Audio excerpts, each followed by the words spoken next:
Is Elon Musk getting an unfair advantage over us lay people? Is he using ketamine to help boost his intelligence to keep his investors happy in ways that we cannot? Well, that's what we're going to talk about today, and whether it really is an unfair, un, uneven playing field between some of the world's most successful and perceived intelligent people out there versus the rest of us. And I really want us to walk away understanding, can ketamine improve our cognition, maybe our creativity in ways that can boost others above others? And we're going to have our live Q&A at the end. And then, of course, speaking not only from the latest scientific research, that's all going to be linked below, but also from my experience with over 1,000 patients who I've medically supervised, administered ketamine to, and what their experiences have been now at this point. So we're going to jump right into it and remind everyone that ketamine is not a horse tranquilizer, at least not first and foremost. It was first, from the 1970s, used in humans, especially in the military. It was designed to be an anesthetic for use in children and adults, and then horses, not horses first. And to be very clear how the progression of our understanding around this powerful medication has changed over the years is that initially using it as a rather atypical anesthesia medication, to then treating physical pain, to then treating psychological pain. The wonders of being live, right? And then perhaps using it for cognitive enhancement. Well, that's what we're going to specifically nail. I cannot move forward without acknowledging that physical pain and psychological pain are rarely existing in isolation. And we cannot treat one without treating the other, which is why ketamine is such a powerful tool for individuals struggling like that. By the way, quick shout out here to Tin Man Lover, who's new to the channel. Great to see you. Alexis, good to see you, and so many others. Heidi, FizzGig. Back to the cognitive enhancement aspects. Multiple studies have shown improvements in several variables. I've listed them here for you: the cognitive performance, episodic memory, working memory, and even processing speed. But I want to explain to you why we think this is the case and whether Elon is really getting an advantage from this or not. The first clue here comes from the fact that individuals with depression are going to have reduced working memory. One of my teachers back at Stanford, where I was a medical student, would always remind us that every episode of major depression leads to a permanent reduction in IQ. That's obviously a very difficult, nuanced variable to judge off of. People talk about ethnocentric biases in IQ tests, et cetera, but the point is that there is absolutely a cognitive hit when we are depressed. IV ketamine, which is how most of these studies are assessing cognition, to be very clear, IV ketamine, not oral, not recreational. This is medically supervised ketamine use in individuals who have been struggling with psychological health. Their depression, certainly when it improves, does correlate with these improvements in cognition. But is Elon Musk depressed? Well, that's his private medical life. What he has publicly disclosed, and this is from last month when he was so overt about his medical history, at least his use of ketamine prescribed by physicians, was describing his maybe self-diagnosed chemical imbalance. Chemical imbalances, to be clear, do happen in depression. They happen in any type of physical or psychological ailment in the body, but are they the cause or are they a symptom of? That's a deeper discussion that we talk about in many other videos on my channel, but to acknowledge that ketamine certainly can have quick restorative balancing effects of brain neurochemistry, that's true. But it can go even deeper, because even though individuals who are depressed will have improvements in their memory once the depression is treated, ketamine also helps people independent of the depression. That leads us to clue number 2 about this concept of neuroplasticity, which is another way of saying rewiring neurons, which is another way of saying changing functional neural circuitry. Neuroplasticity has the word plastic in it. Everyone here, I'm sure, has heard of plastic surgery. I want to know who here knows what the root for plastic is. I'm going to give you a shout out if I see you with the right answer. I'm looking at your comments here. What is the root for neuroplasticity? Why is it trending all over social media? What does it mean so that you can better assess for yourself where learning comes from, how our memory and cognition can be improved? This is going to be really helpful, and I can't wait to give a shout out to Emo Smurf. Ain't giving me an answer. I appreciate Alexis referring to Elon's Asperger's. Okay, Jackie and Grover got it first, malleable. So plasticity is where the word for plastic surgery comes from. We are molding, just like Jackie said. We are changing the shape of something. Instead of it being fixed and rigid, it is malleable or moldable. So Jackie and Grover, you got it. Physig got a fantastic runner-up there. So learning happens when there is a divergence between what you expect and what reality shows. Neuroplasticity is what occurs in our brains when we have this divergence. What do I mean? And you, regardless if you're Elon Musk or Warren Buffett, it doesn't matter. You yourself, if you've ever been in any grade school, have experienced this. If you thought the answer to a question, let's say you thought 2 + 2 is 5 when you were a child, and someone said, no, 2 + 2 is 4. You thought it was something, but you were told it was something else. You had to reconcile the difference between that expectation and reality. That is learning. Doesn't matter if we're talking about rocket science and SpaceX, or if we're talking about arithmetic or chemistry or dance moves or whatever. Your brain is going to be molded based on adapting to the reality that differs from our expectations. Which is why, by the way, the more times we fail at life, the more times we put ourselves in challenging situations, we learn and our brain is adapting. These are conditions that will foster neuroplasticity, we believe. But ketamine has a profound neuroplasticity effect just by receiving the medication. In fact, it releases this hormone called brain-derived neurotrophic growth factor, BDNF, which is a growth factor that promotes nerve growth. We call it the fertilizer of the brain. So when we want to improve our cognitive performance, we often associate that with an increased ability to learn, to be able to reconcile the realities and expectations that our brain is always being slammed with anytime we're walking around in real life, especially if we're pushing ourselves outside of our comfort zone. When we're depressed, by the way, we stay inside our comfort zone. When we are anxious, when we're struggling with PTSD, etc., we actually don't go outside of that comfort zone. So an interesting tie back to clue number one about depression and our working memory. But number two is that the neuroplasticity can certainly enhance our ability to learn. And speaking of learning, if you're learning something new, please hit that like button and share what you learned with others to help advocate in our broken healthcare system, to advocate for your health and well-being, which often is not the core of our modern Western health system. So if you're learning something, you can also become a member of the channel. You can always take advantage of my clinic's resources at clarishealth.com. So many articles, all the primary literature is cited for you so you can better empower yourself. As you know, I do run a holistic IV ketamine clinic in San Francisco, and all the data is there, open and transparent for you to see. Moving on to clue number three about the prefrontal cortex, which is affected in Elon's brain with ketamine and all of my patients' brains. When the prefrontal cortex, which is part of the frontal lobe, which is responsible for so much of our executive thinking, it's the part of the brain that differs between us and dogs, us and frogs and lizards and whatever else animals are running around out there. Human beings have a very well-developed executive functioning brain. That's the part of your brain that tells you, no, don't run into traffic without any clothes on. Though truth be told, in San Francisco, that still happens a lot.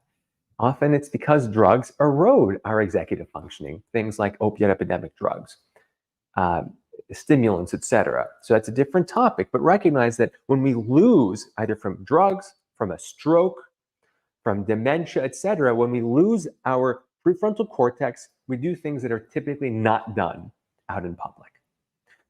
Ketamine strengthens many of the connections within the prefrontal cortex and to other parts of our brain.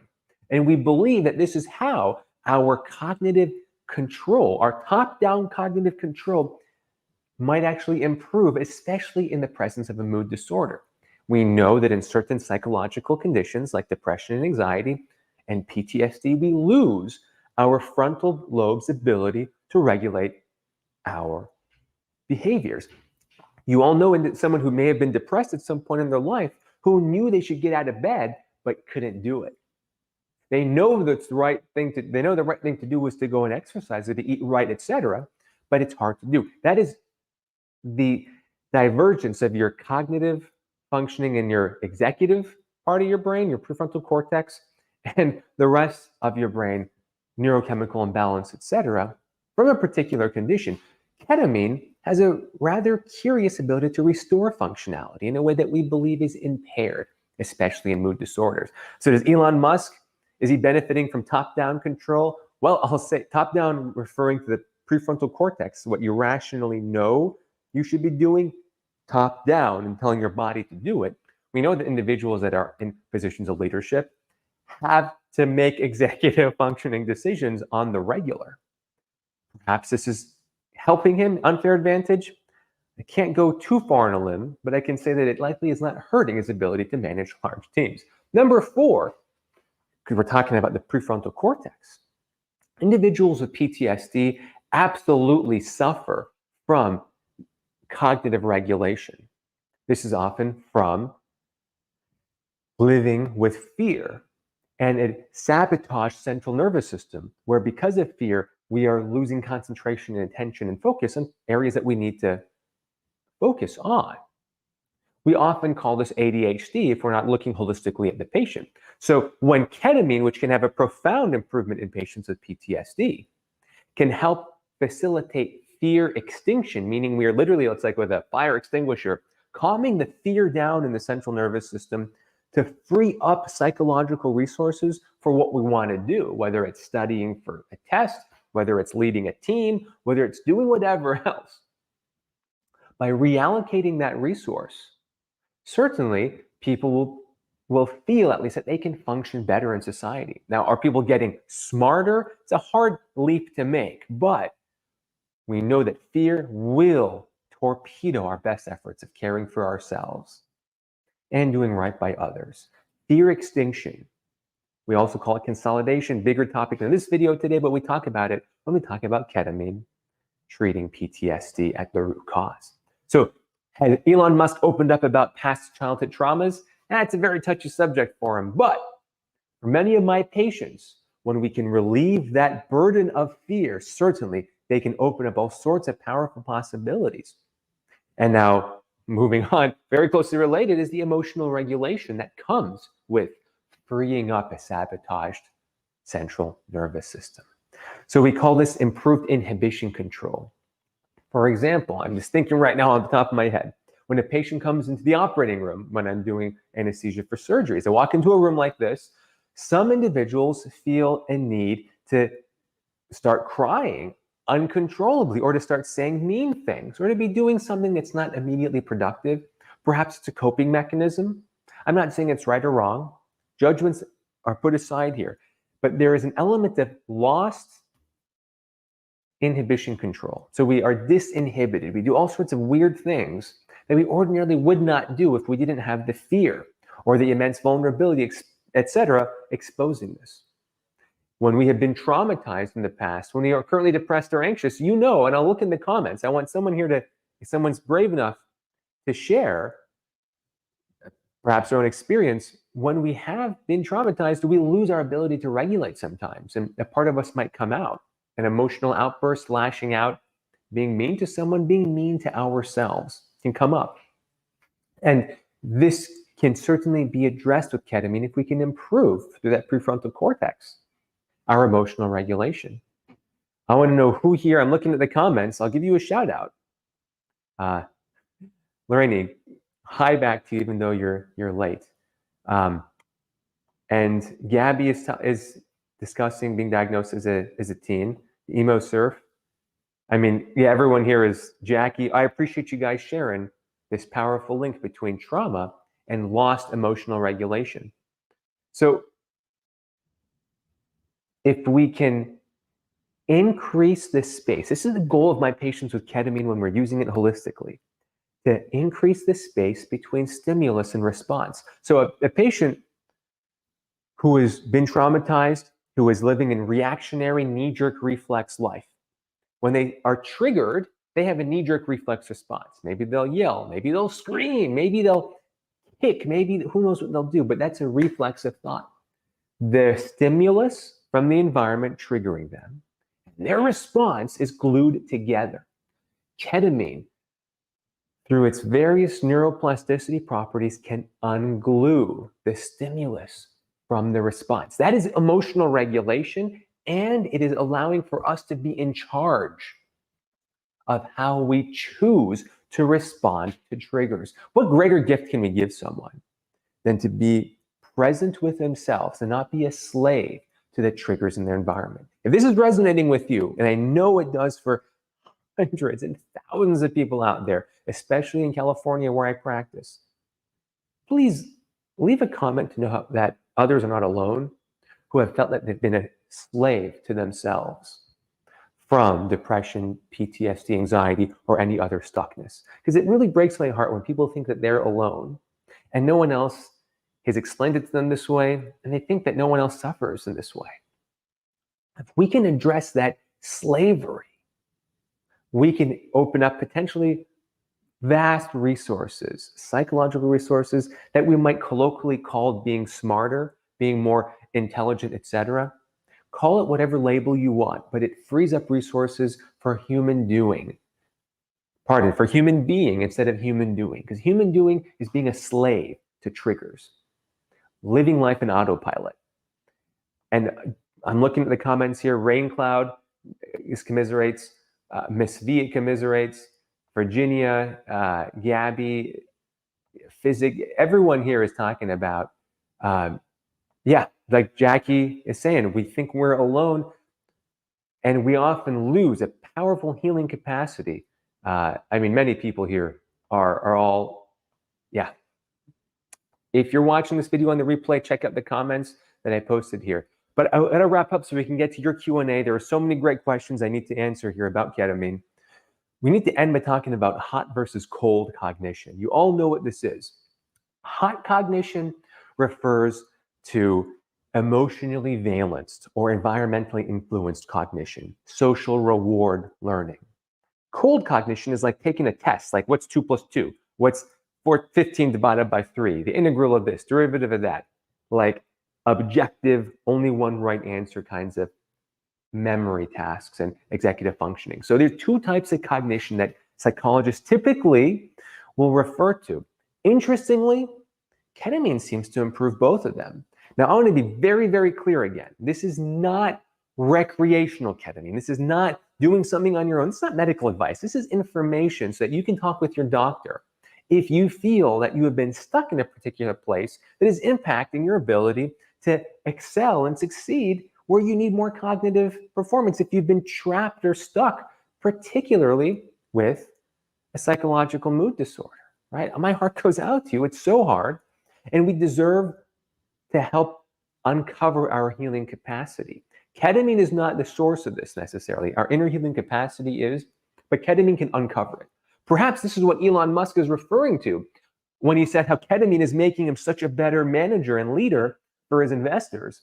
It's allowing him to overcome maybe a whole host of past traumas. I suspect he's had one or two, given everything I see about him in the news, but I don't know him. I'm not defaming him. I'm not saying anything bad. I'm saying that he is trying to uncover his innate capacity for creativity. Ketamine may well help with that because both hot and cold cognition benefit. The catastrophic response to perceived failure. Look at that. I wrote it down there. When someone is struggling with depression, their hot cognition is particularly impaired, and it manifests often as this catastrophic response to perceived failure. I can't emphasize this enough, and if you have ever struggled with depression or known someone who has struggled with depression, please take this to heart. It demonstrates in such few words, because I just like very simple definitions and simple concepts. Catastrophic response, meaning that we're engaging in cognitive distortions, literally catastrophizing. Response to perceived failure. Perceived failure is the next part. Failure is all a judgment call because you never know what truly is a failure or what is a success. And every culture around the world has known this, which is why there's so many proverbs about how what we think is a failure actually might be a huge success, but we don't know about it. We have to be patient, and vice versa. Things that are good that happen to us may actually turn out to be bad. And I can share a load of examples if you want. I can share them today. You can ask in the live Q&A. But catastrophic response, cognitive distortions, and perceived failure, being trapped in judgment, are some of the hallmarks of being stuck in depression.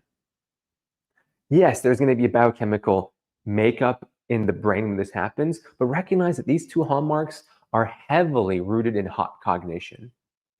And if you have been struggling or you know someone, being aware of the hot cognition that is affected, how it affects our working memory, and often our perceived intelligence is so key so that we can empathetically help those who are struggling. I want to round up by saying that these are benefits that show up several days and can last weeks. In fact, with cognitive behavioral therapy, these effects may last over a month. These improved cognitive performance effects in patients receiving IV ketamine therapy.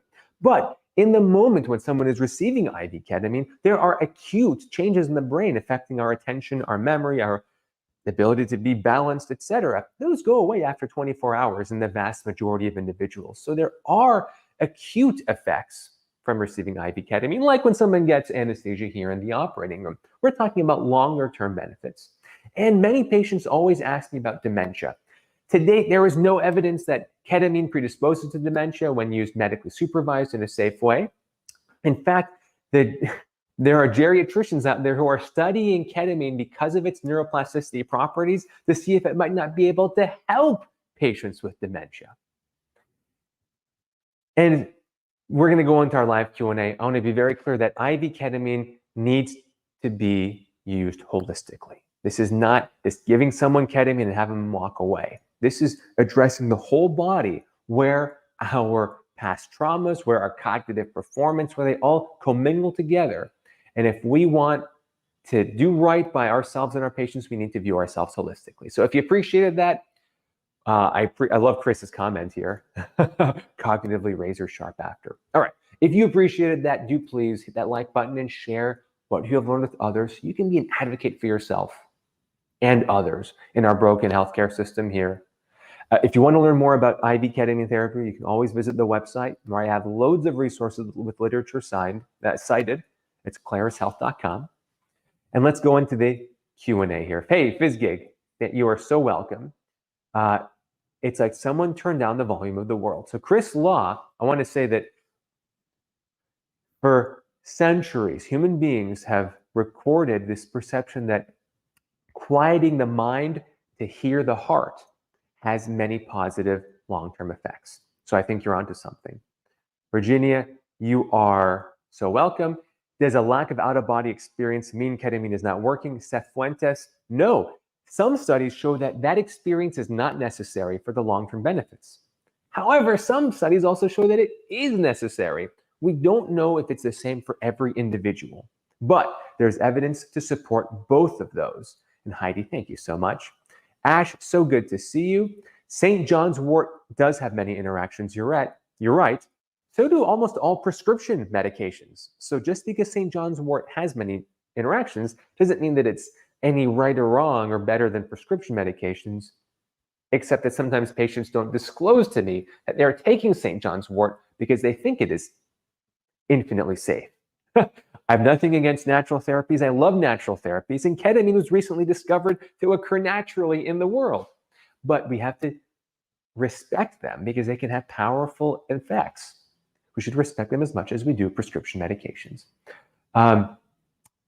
Question, antidepressant resistant, is there a way to have ketamine therapy without having someone to take you and drive you to all appointments? That's a very good question. You technically cannot drive or operate heavy machinery on the day of your ketamine infusion, after your infusion, because of those, like I was saying, the acute effects not being coordinated, etc. Some centers you'll find do allow for Ubers or taxis. So that depends on the clinic and the patient. Very good question. I've lost quite a few friends who couldn't appreciate my struggle with depression and my desire to self-isolate. Well, Michael, I hope that you have, I hope maybe others can appreciate what we're talking about today to help prevent that from happening to you or to others in the future. Because like, I forget what American poet said this, but there is perhaps no greater gift than to be able to walk in someone else's shoes for a mile. Losing our connection with others is the first step to losing our connection with ourselves. And that is where an immense amount of our pain and suffering comes from. Does this help someone who failed multiple anxiety and depression meds? It can. You need to speak with your doctor. JC, tinnitus ringing in the ears causes me to have suicidal tendencies. That is a very tough one, JC. You need to speak with your mental health professional about that. There are virtually no studies on IV ketamine and tinnitus. There are some studies on the S enantiomer of ketamine injected intratympanically to help with tinnitus, but that's a tough one. I have had some success anecdotally in my center, in my clinic with patients, but I can't stress enough that the plural of anecdote is not data. It's not evidence necessarily. But I also appreciate that there is tremendous struggle and hardship in those struggling with tinnitus. And my heart goes out to you. Jonna, do ER doctors give you a fake half dose to test placebo effect? You know, that would be unethical. I don't know of people doing that. Thank you. I got my voice this time. The anesthesiologist, okay, listen to me, says Donna. I didn't wake up nauseous or sick. We had a plan. That's fantastic to hear. Mitchell, I have colon cancer scheduled for Tuesday. I'm guessing surgery. Mitchell, I'm wishing you the best for your surgery and hope everyone else here is sending you positive vibes. Jackie, does ketamine therapy help with autism? That's a loaded question because is autism something that we need to necessarily fix? You know, there's arguments on both sides. I don't want to go into that discussion, but there are very few studies looking at ketamine in neurodivergent conditions. In short, neurodivergent conditions are rarely isolated from depression or anxiety or a sense of stuckness. If IV ketamine can help with that stuckness, it may help other elements of the neurodivergence that are painful to the individual. Plants were the first chemists, plants and the individuals who were harvesting the plants. Absolutely. Absolutely. Where does it occur naturally, Virginia? Ketamine is produced by some fungal species. It's discovered by a group of Brazilian scientists in 2022, I recall. So pretty new news. Okay, Astrid has a good question. I don't know where the question is. Isn't Elon on the spectrum? Well, many people think so. I wish I knew where Astrid's question was, and I'm so happy that you're learning more about ketamine on this channel. I would like to reduce my sensitivities and depression. Well, this is why the neurodivergent question around autism is nuanced. Very few things in medicine are black and white because virtually nothing in life is black and white. And it's very important to remember that when we're talking about our mental health. Hey, Donna, thank you so much for that super thanks. Very kind of you. Mary Kate, I'm happy that he has come out and said it because I am not going to go out there and pretend to diagnose him when I'm not his doctor. What kind of doctor will administer ketamine? So, Jody, this is a very good question. IV ketamine, which is the most efficient and we believe effective form of ketamine, needs to be administered by ideally an emergency room doctor or an anesthesiologist. Many doctors here, even in the Bay Area, in California, cut corners. There are risks with this, especially if someone has pre-existing medical conditions. The less invasive forms, like intramuscular shots or nasal sprays or lozenges, can be administered without that type of trained doctor. Very good question. We had anesthesia, ketamine, yes, it's been around since the 70s. You're absolutely correct. What's the benefit of taking ketamine? Well, Lewis, ketamine, we're talking about its medical use in certain conditions that can also have a cognitive performance benefit for all the reasons I described. But I'm not advocating at all for ketamine to be used recreationally or just for the purposes of increasing our cognitive performance. That's a very, very touchy subject that is not medically valid. I hope it's not a downer on anyone there. Hey, Big Stack, you're so welcome. Do I think this would work without the assisted therapy? It does in some patients. But you have to know what patient it's right for and what patient it is not right for. pinched nerves, what to do? Well, we got to figure out what's pinching the nerves. I can't answer that without knowing more about what nerve is pinched, where, and how. Do lozenges work? They do, but the efficacy is not nearly as high as IV therapy. It's very important to discuss this with your doctor. There is a tremendous amount of misinformation out there. I encourage you to look either on my website or the other videos where I talk about the differences. The anesthesiologist I went to in Florida has been administering IV ketamine for a long time. Great. Good. And Gabby, you're so welcome. And Josephine seems to have reached a stage of enlightenment. That's awesome that you understand it fully. I wish I understood things fully. It's hard. It's hard in medicine when there's so much data coming out and we're talking about the subconscious. I don't understand, says Alexandra, why these people ask so much about ketamine. No, it's not about people that are getting high, Alexandra. It's probably about people that have been struggling with something in their life and they're looking for a way to come out of their struggling. You're right that maybe some people are looking for a cheap backdoor. And there's limitations to cheap backdoors because, to quote someone who I'm not going to say their name, all wisdom comes with a price. When someone comes for ketamine and they've been struggling for years with depression, perhaps they've paid the price to gain the wisdom that ketamine might help them integrate into their life. But just seeking ketamine for the sake of getting high, if I'm reading Alexandra's comment correctly, might not be appropriate. And it's very important. It's very important to acknowledge that. You know, Maggie, I don't know if that would work if you'd be a billionaire like doing that. I'm going to go with a probable no on that one.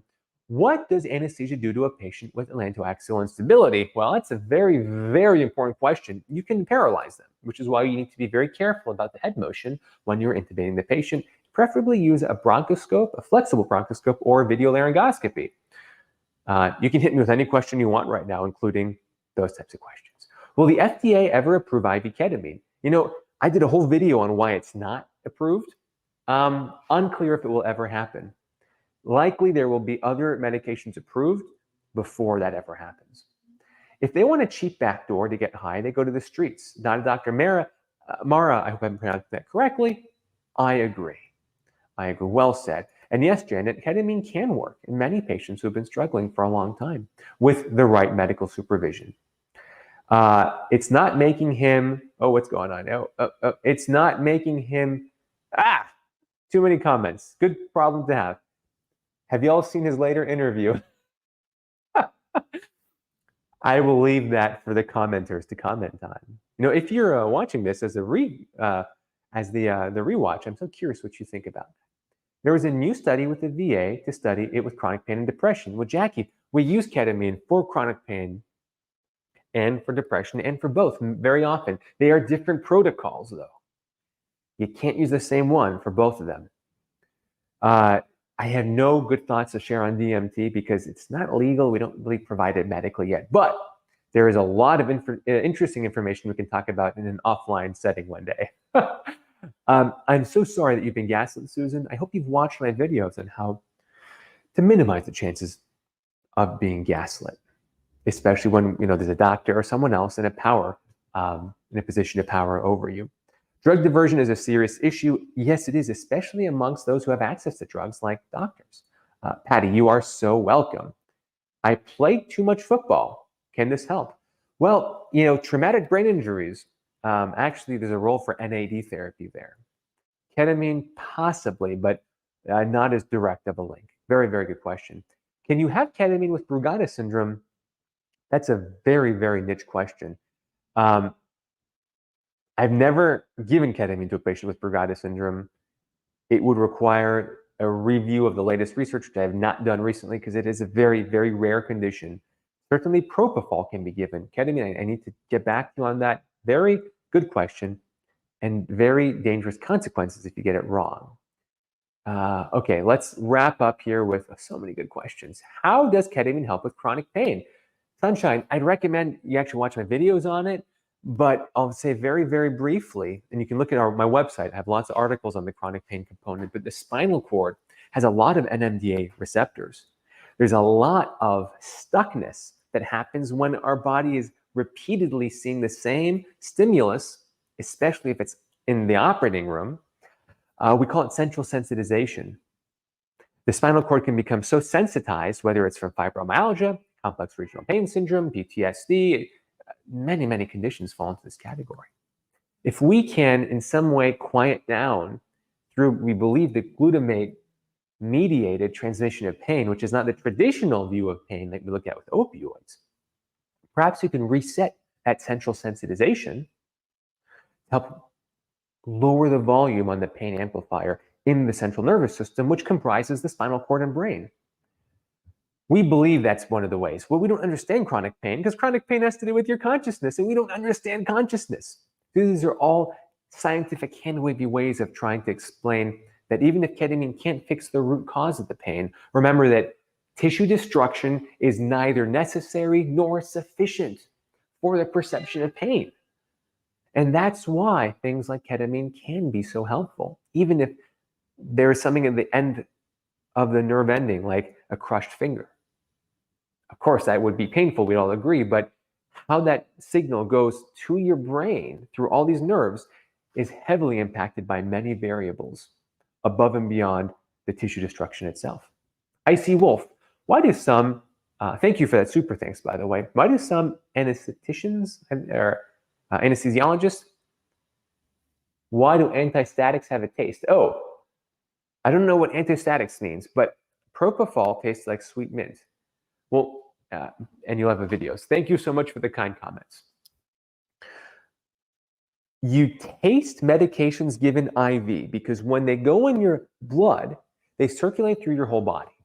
They go to your lungs and you actually exhale certain portions of that. When you exhale, you are going to taste and smell, because they're so tightly linked, some component of that medication. Which is why if you rub garlic on your hands, you'll eventually have garlic breath because of the absorption through the skin going through the bloodstream, then you exhale it out. Mind-boggling, right? Spravato refers to the S-ketamine enantiomer that's often delivered through an intranasal mechanism, different than the racemic ketamine, but I mean, largely related. It's just a ploy to make more money. I have a whole video on patent extenders, ways that drug companies try to make a lot of money off of old medications. And Melanie, do you like garlic? I love garlic, but the garlic breath, is not so great. Hey, Gabby, thank you so much for the kind comments there. And I agree with Autistic Autumn. It's quite fascinating that we can experience pain without tissue destruction. Absolutely. We'll have a whole video on this coming up, not to worry. Do I not recommend Spravato? FizzGig, the right patient. I'll end with this. The father of Western medicine, Sir William Osler, said, it's more important to know the patient who has a particular disease than the disease that a patient has. So is Spravato not recommended? No, for some individuals, it might be the only chance they have if their socioeconomic position is all that works into. If Spravato is the only thing that works for their socioeconomic position, I should say. I specialize with IV treatments, but I am not going to poo-poo the multitude of other ways to achieve altered states of consciousness, whether it's meditation, holotropic breathing, intranasal ketamine. I mean, they need to be safe, of course, right? But remembering that the most ubiquitous form of an altered state of consciousness is our REM sleep, our dream-like state, which every human being at some point in their life has experienced. It behooves us all to look at the individual instead of just pushing a particular treatment onto people as a whole. That is true medicine, not just being a drug advertisement. Hey, Mary Lamb, prophetic messages from heaven. I love your username. Thank you for the super thanks. We'll end with your question here. It was so kind of you to super thanks that. Why not Versed and ketamine combo to bring blood pressure down and calm the anxiety? We do this sometimes, but IV midazolam, also known as Versed in the United States, when studied across large populations, has been shown to reduce the efficacy of ketamine, which begs the question of whether IV midazolam, which renders amnesia and causes us to sometimes forget and not form memories, maybe the memories that we would otherwise be forming with IV ketamine are actually necessary for the therapeutic process. Begs a lot. These are the big questions of consciousness around psychedelics. Because when someone is given ketamine under general anesthesia, where they don't remember any of that experience, they don't have the antidepressant effect. IV midazolam with ketamine tends to reduce the antidepressant effect. Perhaps some of that experience is necessary. Maybe it's not sufficient, though.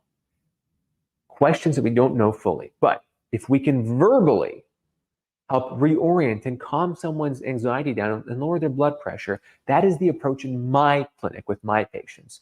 Not to chemically just nuke someone's body.